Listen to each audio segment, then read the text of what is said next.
ಏನು ಗೊತ್ತಿಲ್ಲದೆ ಇದ್ರು ಇಂಟರ್ನಲ್ಸ್ ಬರೆಯೋಕೆ ಹೋದೆ. ಹಾಯ್ ಹಲೋ ನಮಸ್ತೆ, welcome to Aishan Nayak mini vlog. ನಾನು ನಿನ್ನೆ ಸ್ಟೋರಿ ಒಳಗಡೆ ಕ್ವಶನ್ಸ್ ಕೇಳಿ ಅಂತ ಹಾಕಿದ್ದೆ. ಅದರಲ್ಲಿ ವಿಚಿತ್ರ ಕ್ವಶನ್ಸ್ಗಳು ಬಂದಿದ್ದು. ಯಾವುದಕ್ಕೆ ಆನ್ಸರ್ ಮಾಡಲಿ ಬಿಡಲಿ ಅಂತ ಗೊತ್ತಾಗಿಲ್ಲ. ಇಲ್ಲಿ ಸ್ವಲ್ಪ ಜನಕ್ಕೆ ಆನ್ಸರ್ ಮಾಡಿಲ್ಲ, ಅದಕ್ಕೆ ಸಾರಿ. ರೆಡಿಯಾಗಿ ಕಾಲೇಜಿಗೆ ಬಂದೆ. ಇಲ್ಲಿ ನೋಡಿ ಜೆರಾಕ್ಸ್ ಶಾಪಲ್ಲಿ ಒಂದು ಅದ್ಭುತ ಕಾಣಿಸ್ತು. ಇನ್ನು ಓದಿದ್ ಸಾಕು ಅಂತೇಳಿ ಜೆರಾಕ್ಸ್ ಶಾಪೇ ಇಟ್ಕೊಂಡ್ಬಿಟ್ಟಿದ್ದಾನೆ. ಆಮೇಲೆ ನಾನು ಕ್ಲಾಸ್ ರೂಮ್ ಕಡೆ ಬಂದೆ. ಇನ್ನೂ ಇಂಟರ್ನಲ್ಸ್ ಎಕ್ಸಾಮ್ ಸ್ಟಾರ್ಟ್ ಆಗಿರ್ಲಿಲ್ಲ. ಇವ್ರು ನೋಡಿದ್ರೆ ಹುಚ್ಚನಾಯಿಗಳ ತರ ಕಿತ್ತಾಡ್ತಿದ್ರು ಒಬ್ರಿಗೊಬ್ರು. ಪಾಪ ಅವನಿಗೆ ಏಟೇ ಬಿದ್ಬಿಡ್ತು.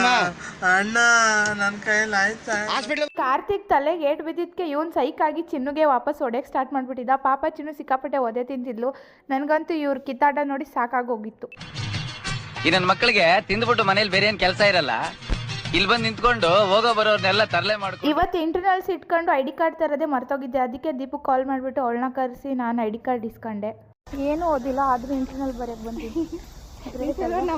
ಆಮೇಲೆ ಒಂದು ಟೆಸ್ಟ್ ಮುಗಿಸ್ಕೊಂಡು ತಿಂಡಿ ತಿನ್ನೋಣ ಅಂತ ಬಂದು ನೋಡಿದ್ರೆ ಇವಳು ನೋಡಿ ಎಷ್ಟು ದೊಡ್ಡ ಬಾಟಲ್ ತಂದಿದ್ದಾಳೆ. ದೀಪುಗಿಂತ ಈ ಬಾಟಲೇ ತುಂಬಾ ದೊಡ್ಡದಾಗಿದೆ. ಆಮೇಲೆ ನಾವಿಬ್ರು ತಿಂಡಿ ಮಾಡ್ಕೊಂಡು ನೆಕ್ಸ್ಟ್ ಏನ್ ಎಕ್ಸಾಮ್ ಇದೆ ಅಂತ ಹೇಳಿ ಎಲ್ಲ ನೆನ್ಪು ಮಾಡ್ಕೊಂಡು ಓದ್ಕೊಳ್ಳೋಣ ಅಂದ್ರೆ ಓದ್ಕೊಳ್ಳೋಕೆ ಆಗ್ಲಿಲ್ಲ. ಸಿಲೆಬಸ್ ಬಗ್ಗೆ ಮಾತಾಡದ್ಬಿಟ್ಟು ಬೇಡದೇ ಇರೋದ್ರ ಬಗ್ಗೆ ಎಲ್ಲ ಡಿಸ್ಕಷನ್ ಮಾಡ್ಕೊಂಡು ಕೂತಿರ್ತೀವಿ. ಅದಕ್ಕೆ ಓದ್ಕೊಳ್ಳೋಕೆ ಆಗಲ್ಲ. ಹಂಗೂ ಹಿಂಗೂ ಏನೋ ಅಂತ ಹೇಳಿ ಬರೆದು ಬಂದ್ವಿ ಕೊನೆಗೂ.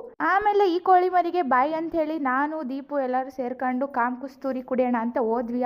ಈ ಬಿಸಿಲಲ್ಲಿ ಕುಡಿತಿದ್ರೆ ಬಾಡಿ ಎಲ್ಲ ತಂಪಾಗುತ್ತೆ, ಒಂಥರ ನೆಮ್ಮದಿ ಸಿಗುತ್ತೆ. ಹೆಂಗೋ ಟೇಸ್ಟ್ ಸೂಪರ್ ಆಗಿತ್ತು. ಆಮೇಲೆ ನಾನು ಬೇಕ್ರಿಗೆ ಹೋಗಿದ್ದೆ, ಯಾಕಂದ್ರೆ ಅಕ್ಕ ನನ್ನ ಕೈಲಿ ಬ್ರೌನಿ ಕೇಕ್ ತಗೋಬರಕ್ಕೆ ಹೇಳಿದ್ರು. ಅದಕ್ಕೆ ನಾನು ತಗೋಬರೋಣ ಅಂತ ಹೋಗಿದ್ದೆ.